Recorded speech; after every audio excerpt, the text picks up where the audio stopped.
Ready, Greg? Ready, Jay. You're listening to The Success Paradigm with your hosts, Jay Atkins and Greg Gray.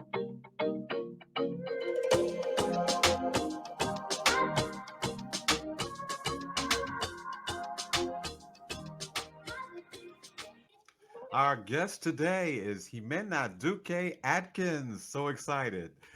Tell you a little bit about her. Ximena was born in Cali, Colombia on January 30th, 1985. January 30th, make sure you get her birthday correct, 1985. At age 12, she moved to Miami, Florida, where she began to study acting, diction, and accent neutralization. Since then, she has starred in the telenovelas Soñar no cuesta nada, Sacrificio de Mujer, Telemundo's La Casa de Helado, Corazón Valiente, and so many more, including starring in the popular soap opera Days of Our Lives. Jimena is the mother of 16-year-old Cristan Duque, and with husband Jay Atkins, is the mother of beautiful 2-year-old Luna Atkins.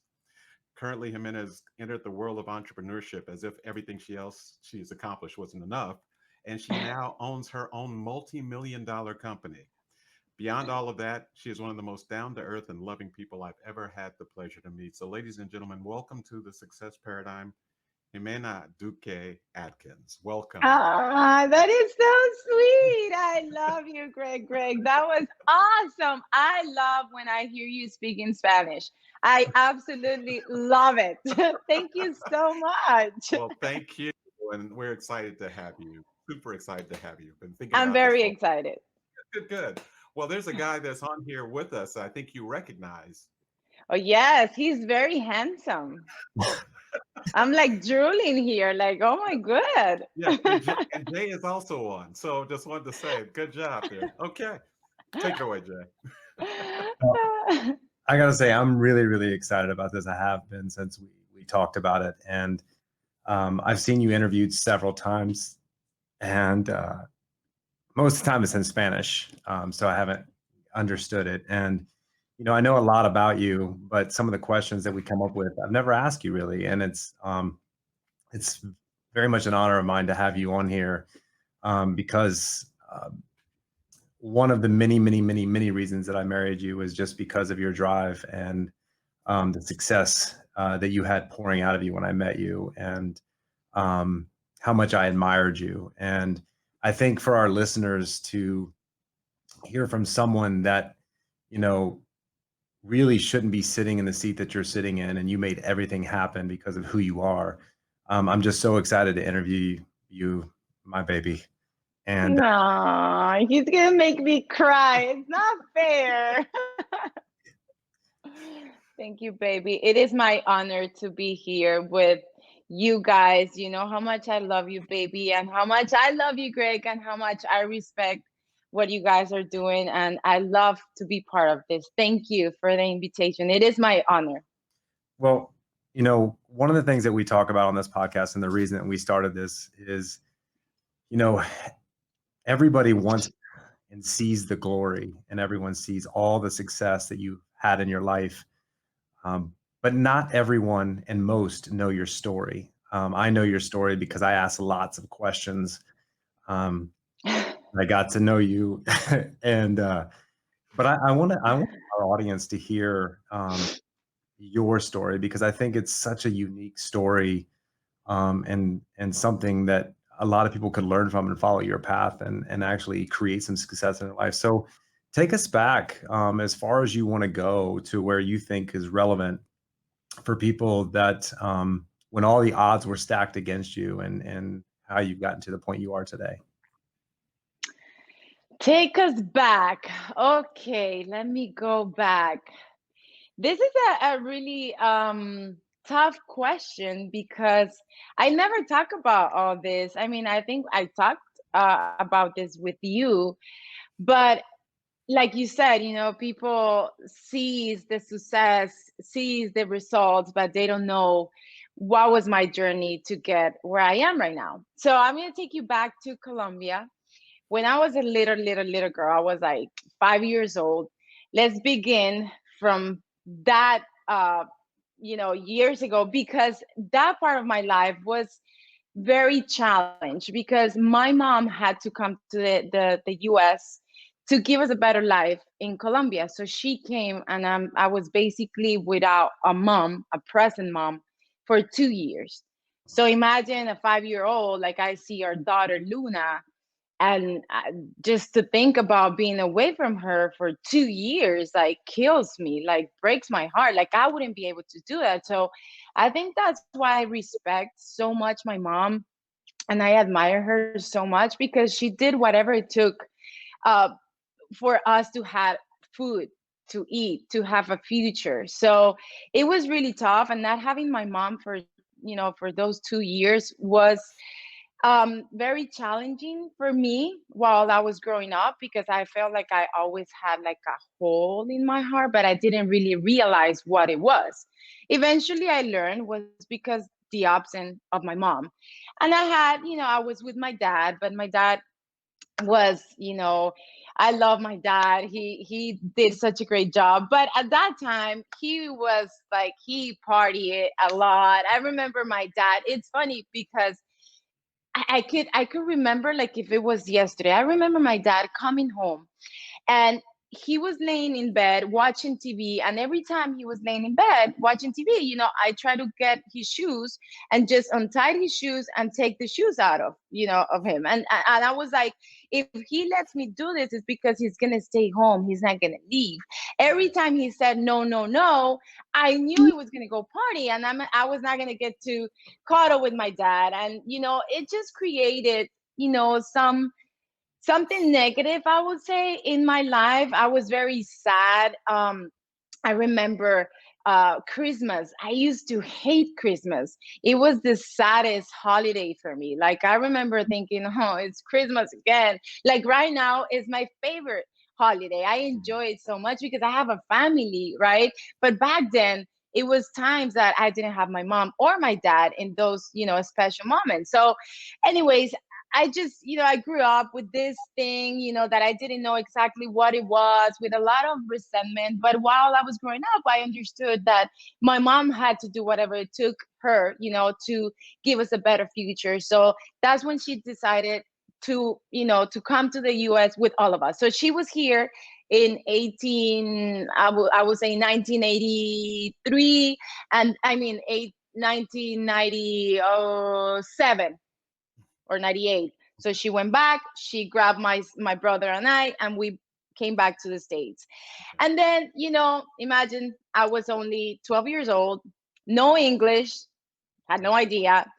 You go to school, public schools in America are not really that easy to transition, from Colombia, and then the Miami, in a school that it was like everybody is like from everywhere.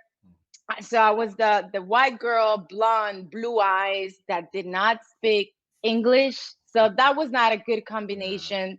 They did my life miserable, like miserable, so bad. Actually, my mom had to take me out of one school because they were really like racist with Mhm. me. And one time I was in the bathroom, and people came and started like hitting me, and it was so bad. It was really bad. So anyways, my first experience in this country in a school wasn't that great. So I was like, okay, this is what it is. I have to deal with this. And I remember since I was a little girl, I always wanted to be an actress. And I remember thinking, it doesn't matter how long it's going to take for me to be an actress. I just want to have a better life. I want to have a different life than the one I'm used to. This cannot be life. Like, just working for a paycheck, not having money to go out and spend, with your family in a good vacation, not having money to buy whatever we want, having to go grocery shopping, like, with a budget. Like, this is not the life I want for me. So in my mind, if I became an actress, all of that was going to go away, right? Because I was thinking, okay, once I'm an actress, I'm going to become a millionaire. Well, that's the case, correct? Because it's not the case. Obviously, there's actors that are millionaires, but it's either they're entrepreneurs, they have, different businesses, or they just have a career like Meryl Streep, right? That, of course, she is getting very good money out of movies. But anyways, in my mind, I was like, I want to do this. I want to become an actress. But then I realized, okay, I want to work in a country which I don't have papers to work. Hmm. I didn't have papers. I didn't have a social security. I was illegal. Like I was an illegal immigrant. So that was even tougher. Because I was like, okay, how am I gonna do this and become an actress if I don't have permission to work in this country? And then by the age of 18, I got pregnant. Yes, not a good example for everyone that is listening to us, but it was the best gift ever. I always say that my son was a gift from God and it made me the person I am today, but we could get to that a little bit later. But anyways, I was just full of dreams, now with a baby, didn't have papers. What am I going to do? Right? And I always picture myself where I wanted to be. I I work a lot around the visualization. That's how you say it. Visualization, visual. Oh, it's so Visualization. hard. Yes, there you go. That correct. Visualization. There That you go. exactly. Excellent. Excellent. And I I speak always Spanish, so I knew. thank you. Mhm. I always picture myself where I wanted to be.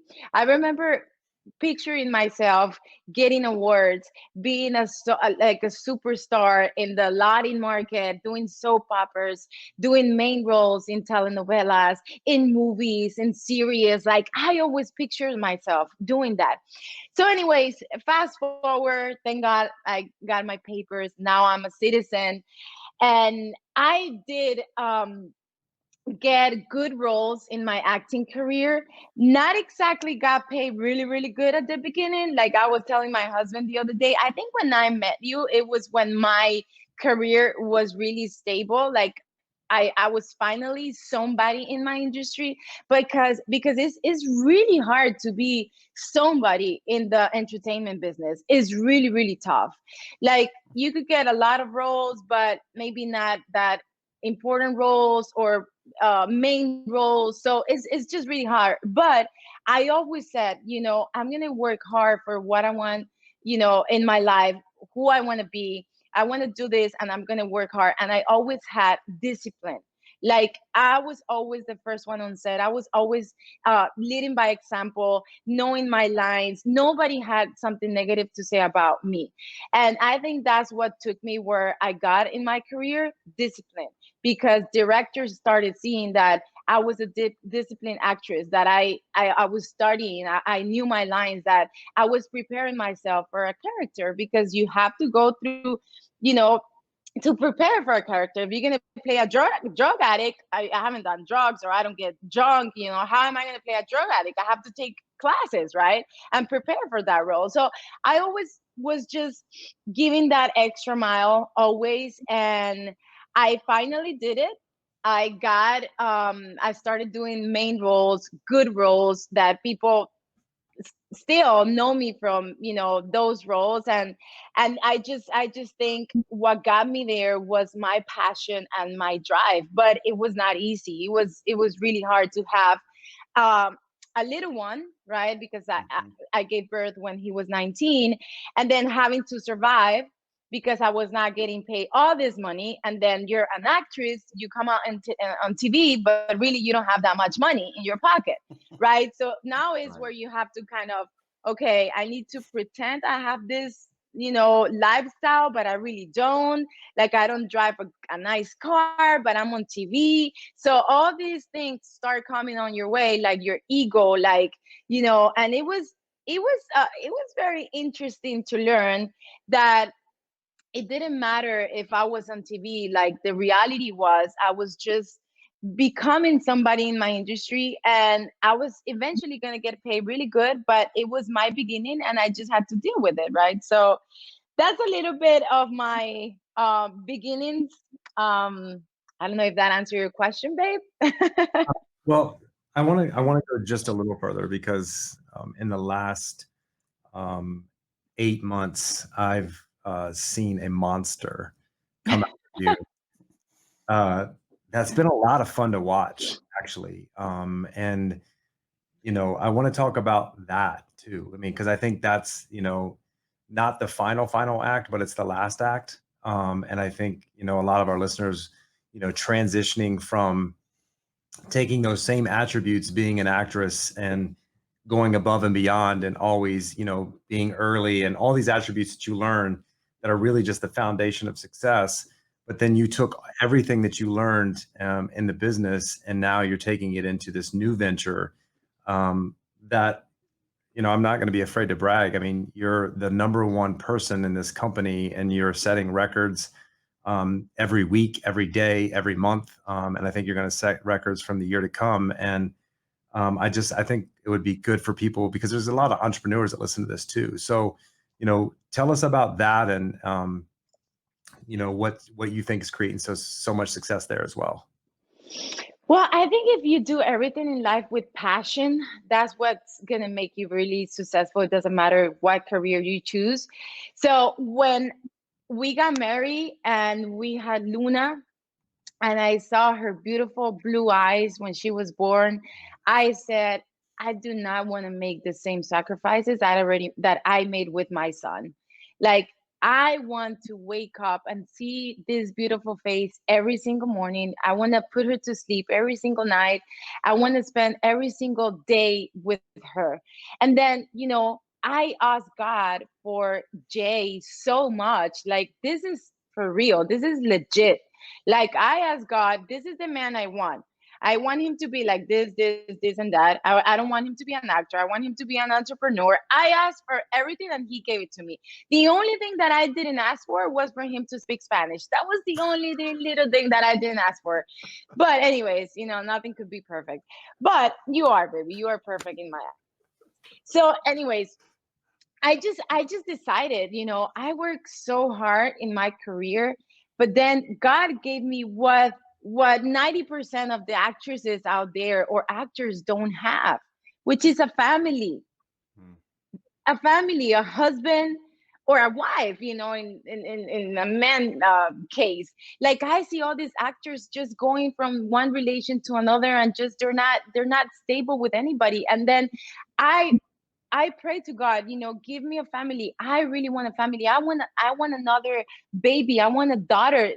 So when you guys, I'm sure you have shared with Greg, or I don't know if you've seen it. When we did the gender reveal for our daughter and it was a girl, like, I jumped so hard because I asked God for a little girl. Like, seriously, I really wanted a little girl, and He gave it to me. So He gave me everything I needed, like I wanted.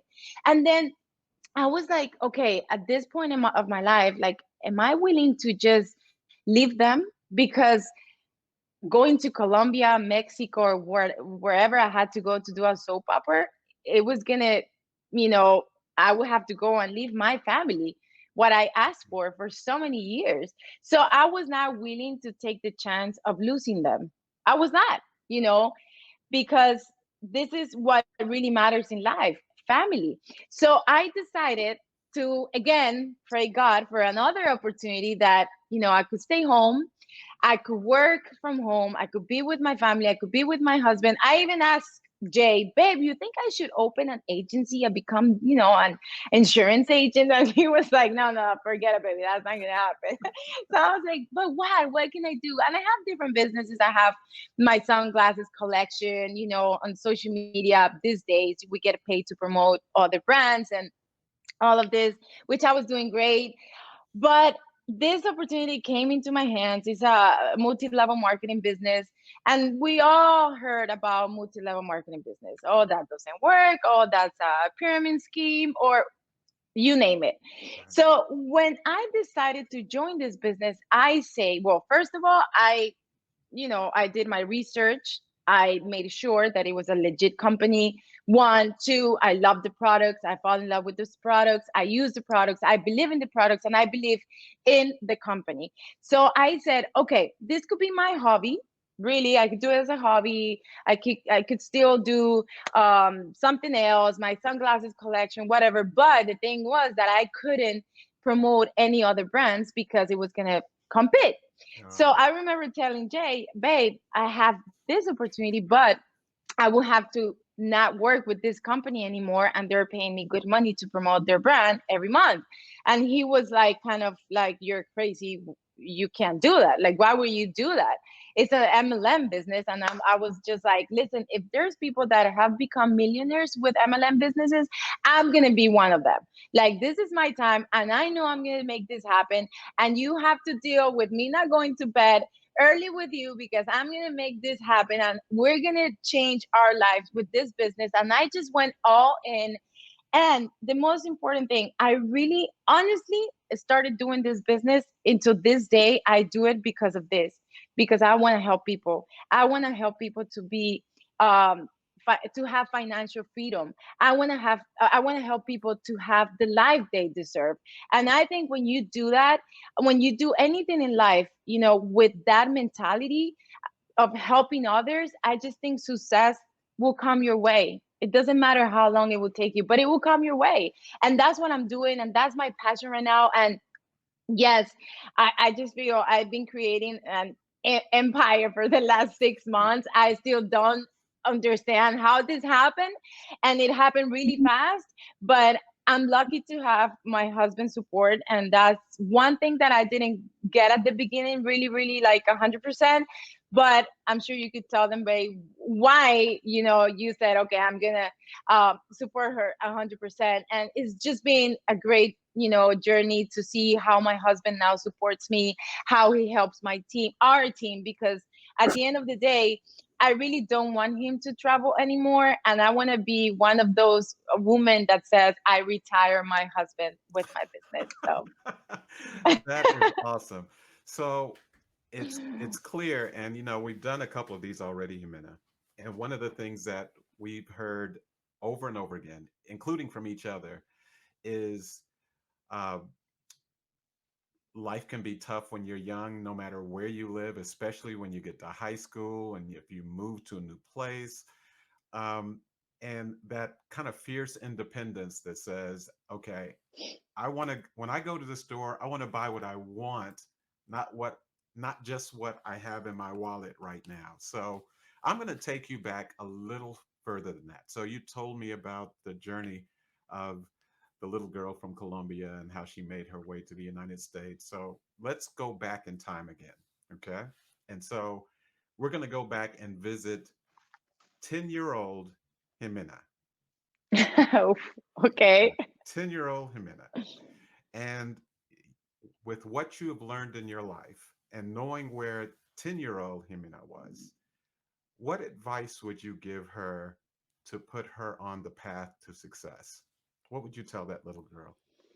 Well, first I would say, baby, don't cry. Everything is gonna be fine. I promise. A lot of tears at 10-year-old, huh? Because, oh yes, Yeah. I mean, I just think when we're that age, we see all these dreams, and we see them like so far. We're never gonna achieve them, that we're never gonna get there.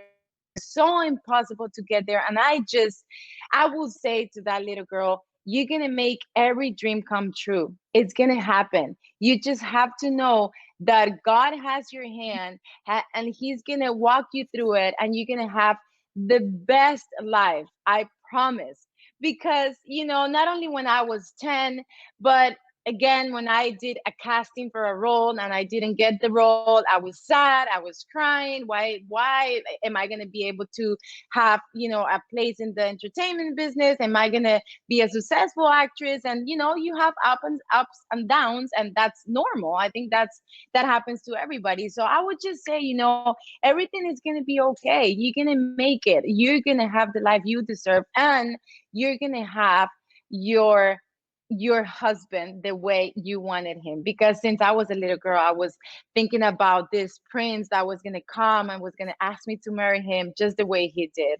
Oh, So, that's that's awesome. That is awesome. So can I ask you another question? Because I just cannot absolutely. wait. Because I know Jay has like 1,000 questions. I don't know, I think he's taking notes because I think he may be learning a couple of things here. So um, we talk a lot, like you mentioned earlier, about the fact that people love to talk and pay attention to they're looking right now and they're so, oh my gosh, she's so put together. Her life is so perfect. I don't know. You have like 90 million viewers or 100 million.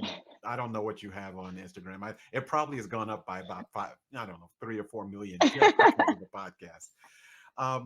But on the road, and you spoke to this a little bit, but I want you to, if you would, just expand a little bit on what has the hardest part about being successful for you. What is the most difficult thing about being successful? Because people think it's all easy, and it is not. It's not. It's not. I would say, and my husband could agree to this, and I'm sure he's going to say you still need to work on that.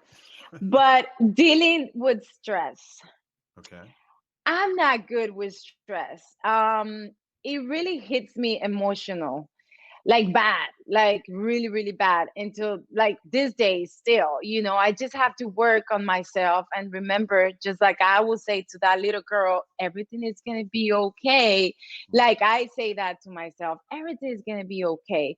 So, even in my acting career, stress of doing a casting, I would say, to that person back then, I would say, listen, if you get the role, it's for you. If you don't get the role, it's okay. You're gonna have a better role. Right. So all that unnecessary stress that you put into your life without being necessary, because you get, like, at least I get stressed really easy. I always say this to Jay. I don't understand, how can you do so many things at the same time? Like, how can you do that? Like, I need to focus. If I'm doing something and he's talking to me, I can't. Like, please don't talk to me. Like, I'm trying to write something here. And he's like, but why can you do things at the same time? I just can't. So anyways, it's just a part of me that I'm still learning, how to deal with it. And even in my business, there's a lot of stress right now, even at the end of the month. And my husband the other day mentioned this, and he's right. You cannot expect to get paid so much money and not have stress. And it is so true. Like, I mean, if you're being successful, you have people to manage, you have a big team, you just need to, it's part of the deal, I guess, just deal with the stress. So that's something I'm still learning. Awesome. Okay, so I'm going to come back to a question, and I have a question right behind that. So Greg asked, what would you tell the 10-year-old girl besides being okay? What would you tell her to do to be successful or to get through that rough time or that crying time? What would you tell her to do? What would be the action you would tell her to take? I would say to work even harder. Like, I think I've worked so hard, but I could have done a little bit more of that extra mile, that we talk about all the time.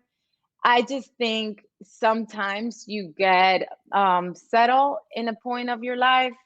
You know, Maybe at 10 years old, I could say to her, keep dreaming big, even bigger, because you can make anything happen. If I dreamed back then about being a Hollywood star, I'm sure I I made, I could have made it in Hollywood, but I didn't dream back then so high, right? Right. And now that's not my priority. My priority, like I said, is my family. But I would say that, to work even harder.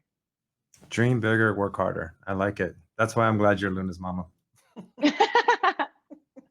I'm gonna tell her that, since, trust me, I'm already doing that, having those conversations with her. Me too. The night before she goes to sleep, I tell her. Yes. So what do you feel like your biggest failure was that created your biggest success, and why? I wouldn't say it was, obviously it's not a failure. Um, I mean, in my career, I had a lot of ups and downs, getting a role and then maybe not doing it correctly or whatever. But that's one thing. Now, I want to say this because it's not a failure, but it's something that obviously was a challenge. And that was giving birth to a baby at 19-year-old. I think because of him, I am where I am right now. Because if I had drive when that little boy was born, I said, I need to work so hard to give him the life he deserved. Like in my mind, when I got pregnant at 18, it was not an option to not have my baby. It was not an option. I always knew if that happened to me, the option was just have the baby, and he was my drive. And I remember looking at him and saying to him, I promise I have your back. I promise I will feed you every single day. And sometimes I had to not eat to give him from my food because that was it. That was the only thing we had. And that just pushed me to work even harder, and I just think if I didn't if that didn't happen to me, I guess I could still be a very immature 35-year-old, woman, because he had made me think like a 40-year-old woman when I was only 19. And I would say, again, not my failure. He was just a gift from God, and he was the best gift that, God could ever send me. And he pushed me a lot to become, who I became in my industry, I guess. So part of the story that you didn't tell that I want to kind of go back to really quick that I think is important for people because we're on here limited time, but I know there was a time you told me a story when he was really little, and Miami is really hot for you that don't haven't spent the summer in Miami. It's really hot and really humid. Um, and you told me a story of having a car uh, Oh my gosh. that didn't have windows that actually rolled down automatically, air conditioning. And I think a lot of people see you now as this glamorous, beautiful woman that has it all together. But no matter where you are in life, you can get to where you want to be, and you've done that. And talk a little bit about that. Uh, About the car. Well, and how it drives you. How it drives you. You remember where you came from, and how that makes you want to help everyone else and treat people. Absolutely. Well, going back to the story of the car, funny story, but back then was just so frustrating because I remember getting ready, doing my blow dry, my makeup for this casting that I had. It was June, super hot, and then you get in that car, the windows didn't go down. Like that was the problem of the car. The windows didn't go down. My door, the pilot door didn't open. The how you call it, the roof Sunroof? Yes. the roof was like coming down. So I had to get in this car, driving like this, with my makeup, with my hair, driving to this casting, and then of course my hair was a mess when I got to the casting. My makeup was horrible because of it was so humid. It was just so horrible. But I remember thinking one time going in that exact car to a casting, I said, this is the last time I'm going to drive this car to a casting. And I'm going to do whatever it takes to have a better car. So I remember I started working in a pizzeria. I used to live in the beach, South Beach, and this pizzeria place was like a block away from my apartment. And I remember going there and asking for a job. I was like, hey, do you need a cashier? Do you need something? Like I could help with whatever. Anyways, they ended up hiring me. And thanks to that job, I could put together some money to give us a down payment for my first car. So that was like my first car. I remember Jeep Wrangler. I didn't have credit, so somebody had to sign up for me. But I remember that day, I was like, this is the last time I'm going to do this. It just drove me so much, And yes, like, babe, like I was never into brands or luxury or anything like that. Like, I think when you don't grow up with that and then you have the money to spend on that, you rather not do it because you have more priorities. Or maybe this is something that I felt that I feel and I'm getting better on it. And I think you have a lot to do with this. Like when I started having money, I started having this feeling of it's gonna go away. I need to keep it for myself. Like I cannot spend anything. I cannot buy me a purse, shoes, nothing. Like I was just like, oh my God, because when you come from nothing, you don't want to go back to nothing, right? So this is something that I've been, working to obviously fix. And I don't feel that way right now because, I have a great mentor who knows how to, manage the money, and we do investments and all this, and I'm saving as well. But I'm a little bit more relaxed just because I think right now it's so different. We are a team. Like now I have muscles behind me, and like I don't have muscles, but like I say to my husband, if one day, God forbid, something happens, I have your back, you know? So now it's not like, oh my gosh, something's going to happen. I'm going to be, house poor. No, I have my husband who is successful, and I know he would support me just like I will. So, I mean, I just think it's amazing to have found you in my life because this is exactly what I needed. And I didn't have that back then when I used to drive that car, So That is awesome. So, I think a lot of us had that car. When you were describing it, uh, the fact that not only did the windows not roll down, but the door didn't open either. That's terrible to go through gosh, a drive-through in a car like that. I've been through that so situation. bad. So I want to ask you, Jimena, I have had, especially later in my life, the opportunity to meet a lot of very successful people. That's the angel in the That's, background. that's the That, 2 year. that's how it goes. That's okay. Sorry, that's what, No, no. working from home looks Yes, like. right. Yeah, you work on her time, not the other way around. COVID-19. Yes. So uh, there are a lot of really, really successful people that come from very humble or poor beginnings. Um, One of the things that I know about you, because I've gotten a chance to be in the same space with you a couple of times, is I feel like you still speak to people and respect people today the same way you would have 20 years ago or 25 years ago. And just because you come from um, humble beginnings doesn't mean that there's a lot of people that have come from humble beginnings, basically. Let me just be very blunt, that they become very popular and then they kind of forget where they came from, Mm. and they begin to treat people differently than they might have treated them when they were next door to them in the same house. So what is it about, why do you think you've been able to hold on to that humility? I mean, it's odd, I see you, I know what you've accomplished and all these great things, but you're still, no, you have to excuse me a little bit, Jay, but you're still the girl next door. I mean, you laugh at the same silly stuff that people laugh at. You're just really down to earth. And what has allowed you, or why do you think that's happened for you when it doesn't happen sometimes for other people who are financially successful? Well, I just think the main reason is because I never forgot, or I haven't forgotten where I Mhm. came from. Okay.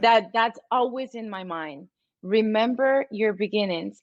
And I just think this is the truth I could tell you, is because I don't feel that I'm different than anybody else.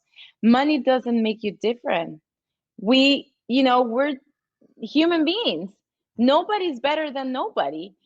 Some people could be more successful, some people could be smarter, some people could be, more beautiful or whatever it is. But we are just the way we are, and we're perfect on God's eyes, and we were created to do something special in this world, and everybody has a different gift, but that doesn't make people different from other people. And I just see, you know people that are cleaning the supermarket, like me, because I'm not different than them. And I'm just very I just don't believe like I'm this big star, or that I should be different with people. No, like that's one of the things that I really love, when I get to talk to people and they're like, I can't believe I'm talking to you. I'm like, why not? I'm just like you. The only difference is that you've seen me on TV from your house, but I'm just like you. I'm human. I made mistakes in my life. Sometimes I get anger, angry. Sometimes I don't know how to deal with stress. I'm just like you said, the girl next door. I'm not better than anybody. Well, that is awesome.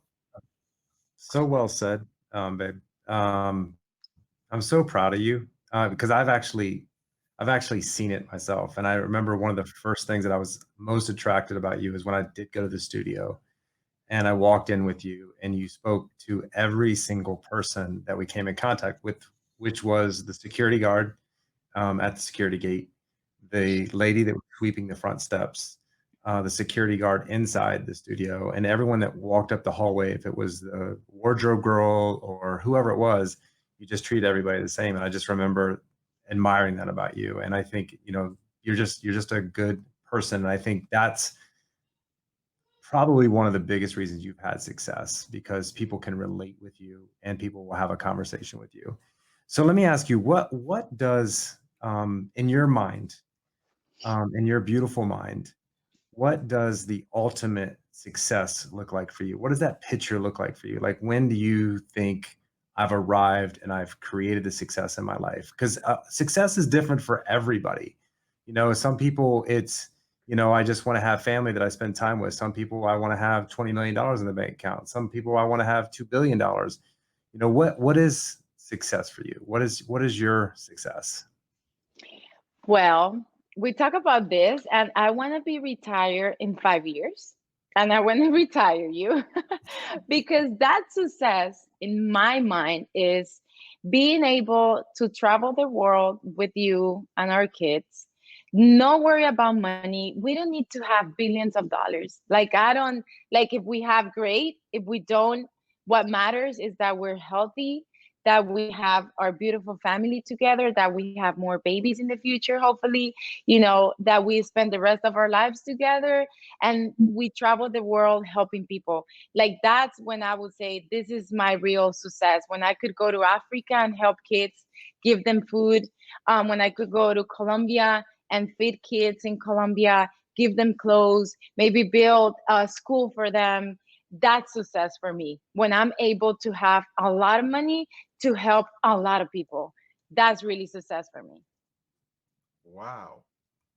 So I have to tell you, uh, when Jay asked that question, and he asks, you know how good his questions are, and how he always asks the next one and the next one. As important as your family is, and you said it a dozen times, when you said, "I want to be able to travel the world with my family," I think you had everybody. It was pretty much done. You could have put a period at the end of that sentence, and most people would have gone, "Yes." But when you continue to say, travel the world with my family to build schools or to help children, that's that's another level because family sometimes is hard enough all by itself. I mean, there's a lot of people who struggle with not even leaving the house nowadays with family. But your for you to visualize, as we said before, not just traveling the world, but traveling the world and impacting people. That everything that you're building and all the things that you are working to build are for another purpose. And so I'm so that really touched me when you said that because we talk a lot about on this podcast about success and then significance.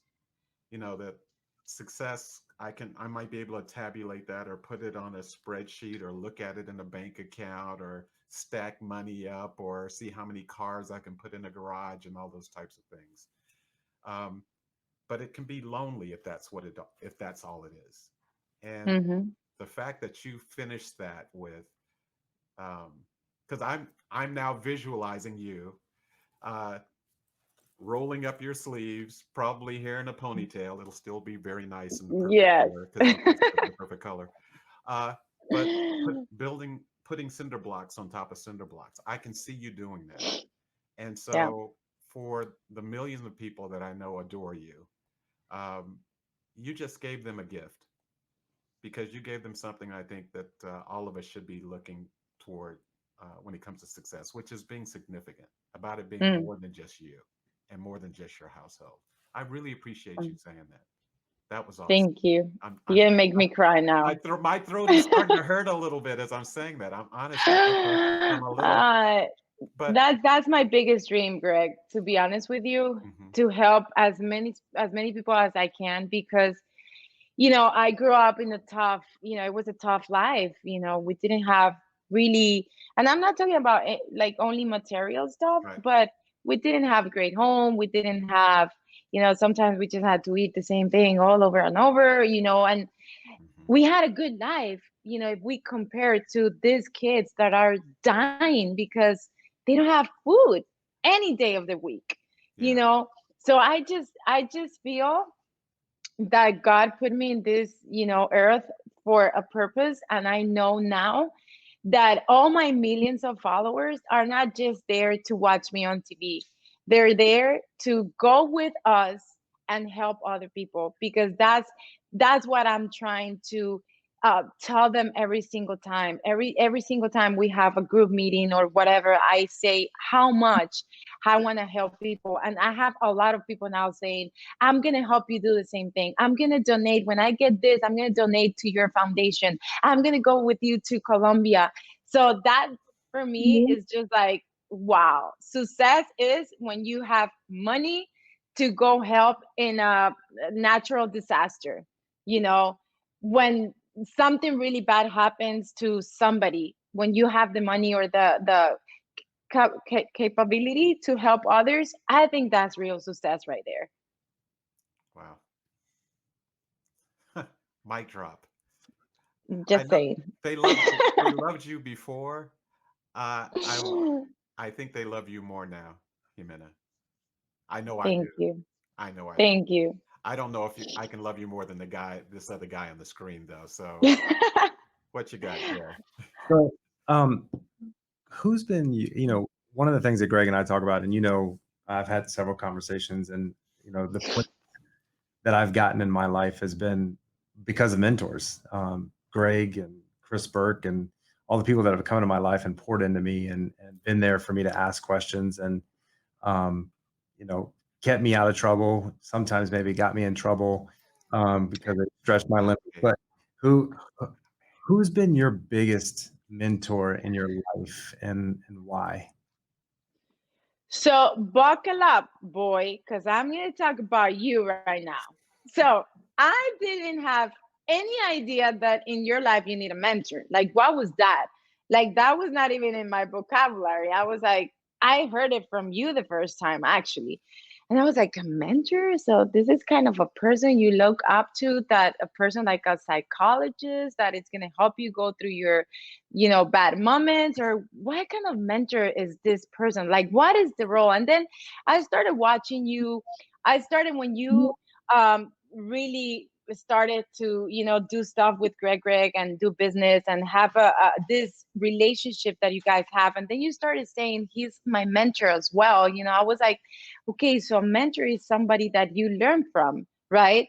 And I guess because of my industry, I could say I learned from other actors how to act better. I learned from, acting coaches, but not really like a mentor for your life or your mind. And then when we got married, I just was so much involved without you noticing. I was just hearing you talking. I was just learning from you, and you became my mentor. And you don't even know this, but you are. Like, from you, I learned about business.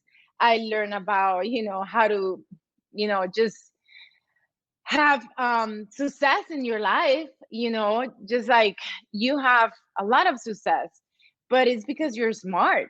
Like, I hated to read, and now it's hard to keep up to read because of you, because you read a new book every single day. So I'm not there yet, but because of you, I'm reading, and that has made my life so much better. Like, I'm such a better person now because of reading. And um I know we've learned from each other a lot, because um I think you're a little impatient more than I am, and I think I'm teaching you how to be a little bit more patient. But you have taught me a lot. Like you are such a great father for my son. Like I cannot say he doesn't have a father because obviously he has a father. And he was just very young, so he was not maybe the father that my son needed it. But of course, he's okay. They have a great relationship and he's a great person. But when you came into our lives, I remember one time we were still dating. We went to your apartment and you started helping him with his basketball ball. And I remember saying, I want a dad for my son just like this. Like, I just wanted you to be that, father figure for him. And I see you the way you are with Luna, and you teach me a lot, even though I wish you could be now, well, we're home and we're spending time together, but you have teach me that it doesn't matter if you have to go work and grind it out. Like what matters is your priorities, and you had made your family your priority. And I think that was one of the main reasons why I said I don't want to go back to acting anymore, because I was very selfish. It was all about me, my career, getting money, getting paid, being a star, being successful. But no, the truth is, what matters is our family. And you were a great mentor to teach me that I had to make certain changes in my life in order to be a present mom and a present wife. Well, I'm glad that you talked a while there, because if you're watching this on YouTube or Facebook, I was not expecting that to be your answer. Not even close. And it really warms my heart, and I think it's probably no, it is. It's the biggest compliment I've ever gotten in my entire life, quite honestly, because I admire you so much, and I did not think that was going to be your answer. I thought there was going to be a director or someone that you worked with in the business that got you through those really really tough times. So thank you for that, and it means a lot. Again, we usually don't tell our guests the questions, but Ximena, if you've listened to her, she's really hard on herself about English, and I love English and I love her accent, and you can understand every single word she says. And that's the only thing I'm working on with her, is she shouldn't ever be worried or insecure about that, because it's beautiful. But I wanted to make sure that you understood everything that we were asking, but I didn't get the answers from you. So thank you for that, because it's just the biggest compliment I've ever gotten in my entire life. Thank you. No, baby. Well, it is the truth. And sometimes you may think I'm not listening because you think I'm not, but I am. I listen to every single thing you say to me. I promise. Well, so I'm going to rescue Jay a little bit because I was watching him and I thought he was falling apart pretty much right there on the camera because he was totally shocked. And I've seen him totally shocked before, and that's what it looks like. So, um, it is funny you mentioned the that we shared the questions ahead of time because Jay was very clear. He's like, I want to make sure she understands exactly what it is that we're trying to ask her, which is love, pure and simple.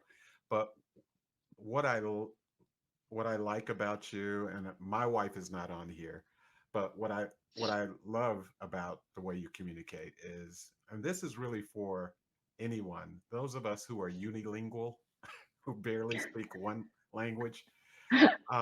My friends that are multilingual have taught me over the years that when you speak more than one language, you have to learn there. You can't be you can't be too mysterious with your language. You can't be too tricky. You just have to say it the way it actually is, like from your heart, directly the way it is. And if for some reason that scares someone, then they need to duck because she's going to say exactly what she's thinking. And so I happen to believe that's how you would communicate either way, whether it was English or Spanish. I have one that's here like that that I love dearly too. So no one ever has to guess what you're thinking or how you're feeling, Jimena, and that's a gift.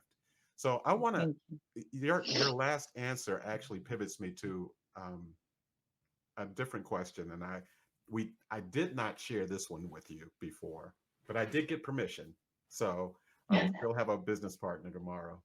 Um, so it's it is a it is sometimes a unique thing for there to be a couple where both people are very, very successful. In a lot of situations, there will be one person that is like extraordinarily, I mean, in terms of a business type sense, successful. But a lot of times the other person is, you might recognize him, you might not recognize him. I didn't know. I mean, but this is, there's a lot of power on this. I'm just going to go ahead and say it. There's a lot of power on this podcast right now.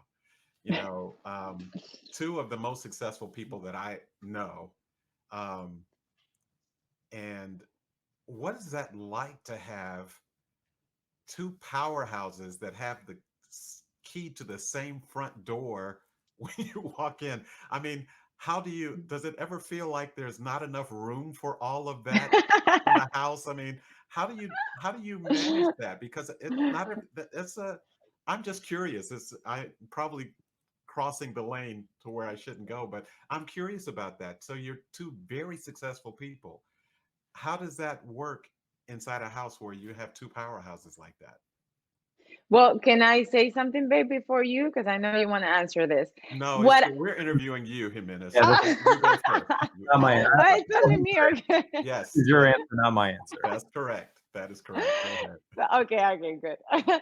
So, the way I see it, like I said before, I don't think nobody is better than anybody. So I don't think he's better than me or I am better than him. We just complement ourselves. And I have so much to pour into him, and he has so much to pour into me, that I think that's what makes us a power couple, really, that we have the same drive, we have the same dreams, and he learns from me, I learn from him, although he hasn't learned any Spanish. Like, he is like not willing to learn Spanish, but he's learning some other stuff, that I'm doing. And I think the most important thing here is that we're willing to listen. Like, he will never make me feel, oh, don't talk to me, like I'm a businessman, I've been doing this for 20 years, like you don't know what you're talking about. Like, he's always willing to listen to my suggestions, what I have to say. Like, I prove him, I'm going to be an entrepreneur. I'm going to be successful in this business. Just watch me, you know, just watch what I'm going to do. And I asked for his help here and there for some, suggestions. Will you do this? Will you do that? And he always gave me, an answer. And then now that he is with me in the business, like, there's no ego. Like, if there's no ego in my life, there's not gonna be any ego with my husband, because I honestly see him, and I see us getting, growing all together and just dying all together. So why would I try to compete with somebody that could pour so much positivity into my life and help me build my business? And not only that, I think we just help each other to be better persons every single day. Well, that's So awesome. So yeah, you do get to answer it, Jay. This is a question to both of you. So just for this see. part, yes, just for this part, I'm interviewing uh the and by the way, we talked about this a little earlier, Jimena, because Jay's ideas, you live with him, ideas fly out of his mind like every half I know. second. And Hmm. he referred to you, the two of you, as not a power couple, but an empower couple, Empower. which I thought was just ridiculous. I'm sure he already has the website for it because Jay doesn't. He Oh doesn't yeah, have. I'm sure. Yes, yes. So Jay, you answer that from your vantage point. This is a unique opportunity to get this kind of answer from the two of you.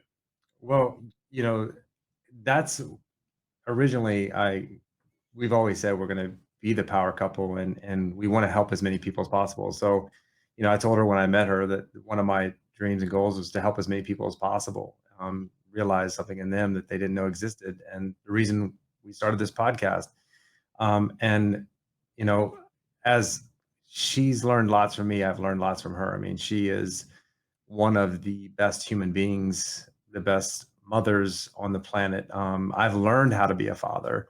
for the second time. You know, the first time I wasn't so good at it. The second time I learned from the best.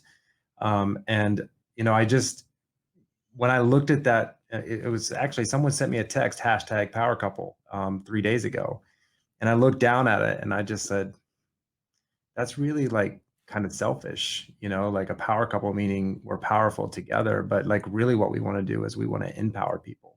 We want to show people what's possible. So I just see her as someone that can do that with me, and we have the same vision. And you know, sometimes we don't agree on every single thing in the moment, but like she said that I listen, I've learned to listen from her and listen to her viewpoints and not cut them down right away, because I am stubborn and I do have, you know, I'm a visionary. I see things and I get this idea in my head, and you and I go back and forth on this sometimes. I mean, even could be as little as our intro or our outro or, you know, whatever it is. So I just, you know, when I made the decision to marry Jimena and have a family, I was going to go all in and I was going to support her. And even what she said in the beginning, I wasn't fully supportive because of my past experience with MLM, and then, you know, I think that fueled her, because that's what fuels successful people. When someone doubts you or someone says you can't do something, that's where I've created success. And I think that's what created success for her, because she wanted to prove me wrong,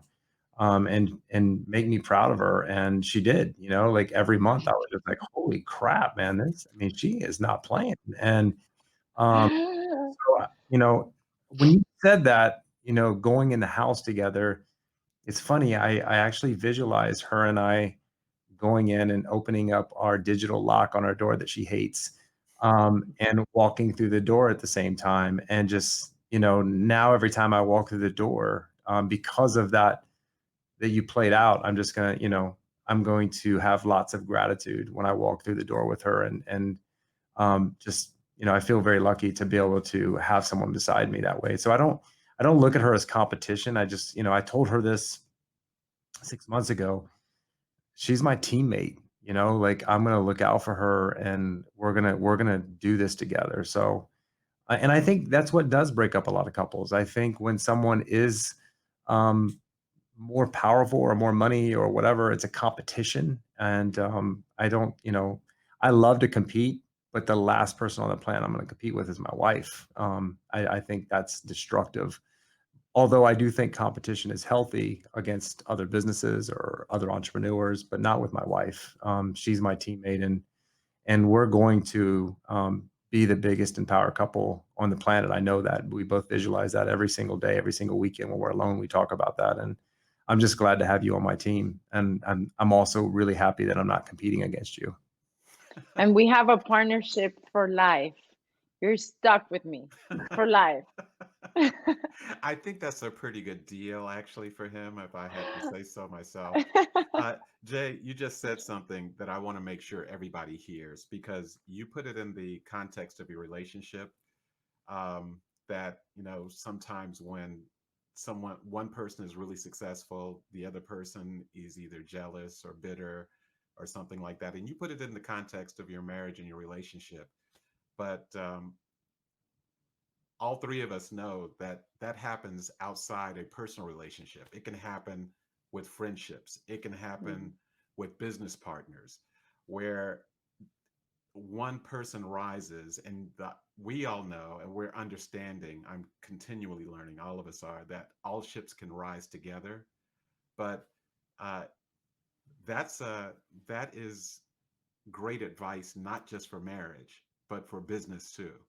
So if you're really in business with someone that, by the way, it's important to choose right partners in business too, not just in life, just because it's just important. I mean, if you're going to pour in, but that it doesn't have to be a competition. If we are really joined here, both of us should rise as we succeed.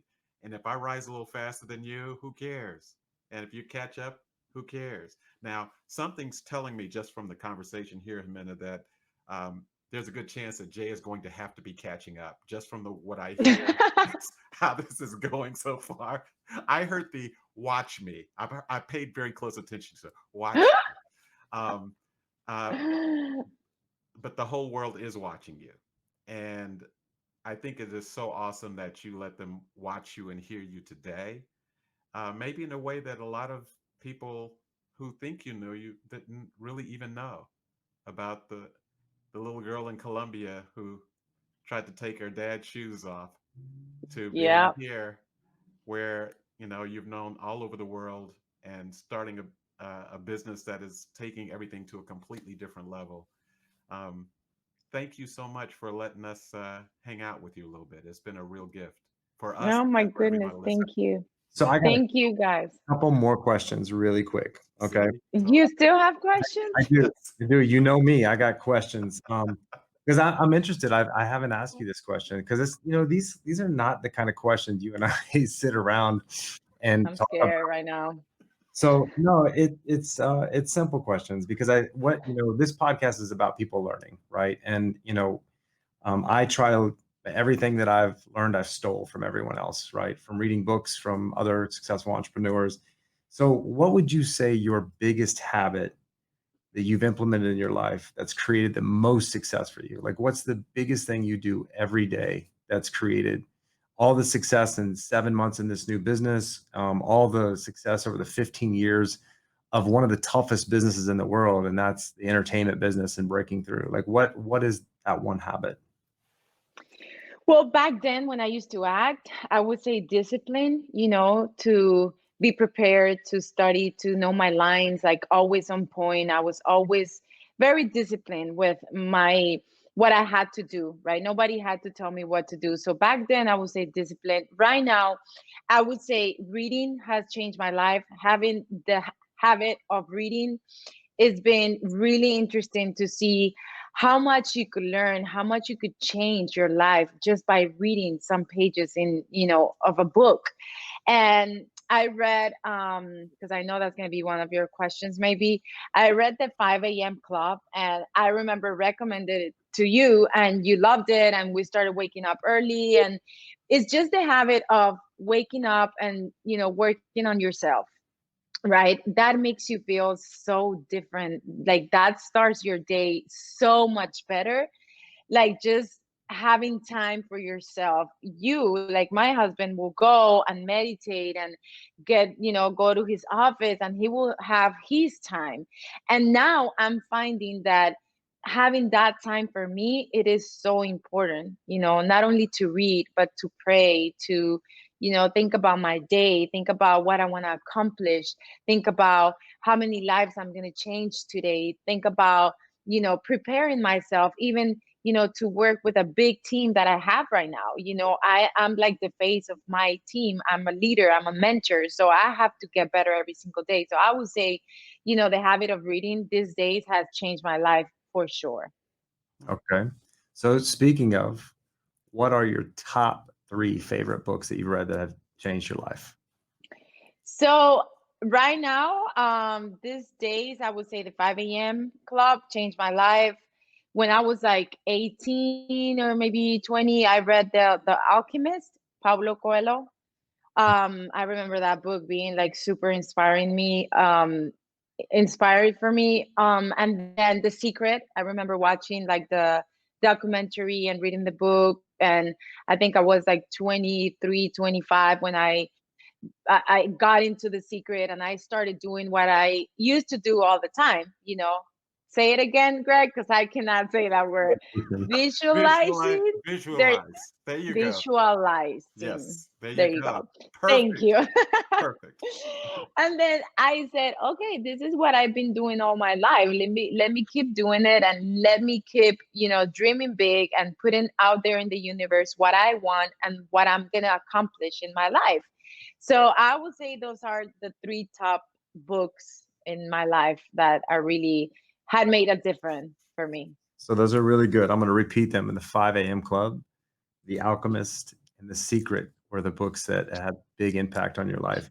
Well, before we finish, I always like to recap because I think the key ingredients to people's success is different across the board. And if someone can take just one of these and implement them in their life, they can create success. So um, the notes that I've taken down that I've learned from you, and thank you because I've learned from you today, is to always go above and beyond what people ask of you.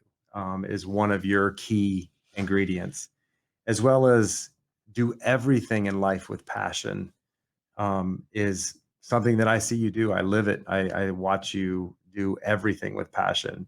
And that's really kind of the discipline of knowing your lines and going in. I mean, you're passionate about what you do and you want to deliver. Um, Help others, and you always do that. I think that's why you always get the opportunity, and I think that's what we all should be doing all the time, is always helping. And right now, there's no better or bigger time that we could do that. There's people that are not making money. There's people that need groceries, and you and I talk about that all the time. How can we give back to the community and help people in these times?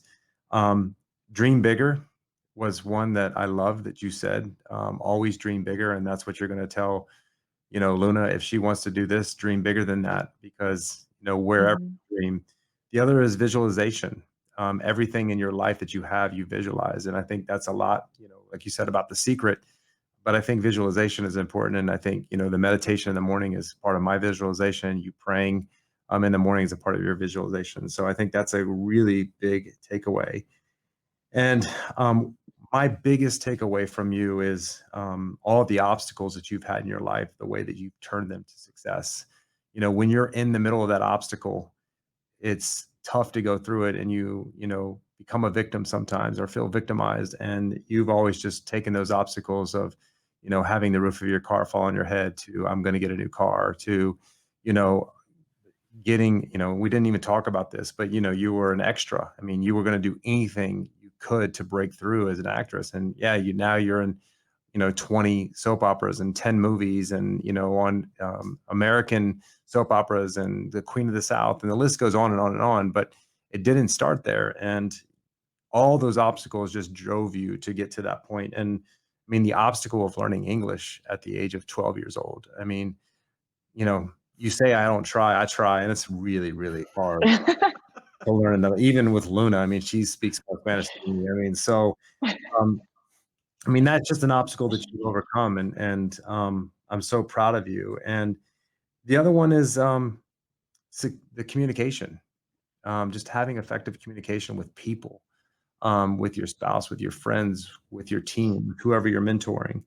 Um, And then just the discipline of reading is the biggest one. And I tell you, every podcast we've had so far, everyone has said that that is the key to success, is putting the right things in, and the right thing in every single morning. And, you know, I did not think that this was going to go like this. I didn't think it was going to be as amazing. I know you're amazing, but this has been my favorite, probably will always be my favorite. Hmm. And I fell in love with you more today, doing this, because a different a different format to communicate with you. And I appreciate you trusting me and coming on this journey with Greg and I. And what I appreciate more is the people that you're going to inspire from listening to this, and what you're going to be able to do in this universe. You know, Steve Jobs said, if I could just put a dent in the universe, I really think that you're going to do way more than a dent. Um, Amen. I'm just We are, baby. We are. I'm just happy to be on this journey with you, and I can't wait to see where this goes. So Yay. thank you, Greg, for being such a big part of this, and thank you, baby, for being on here and making me fall more in love with you. I love you too, baby. I love you. I love you, Greg. We love you so much. Thank you for having me here. It was my honor, and it is a pleasure to spend time with you guys. Thank you. Ximena Duque Atkins, ladies and gentlemen, on the Success Paradigm. How awesome is that? Thank you.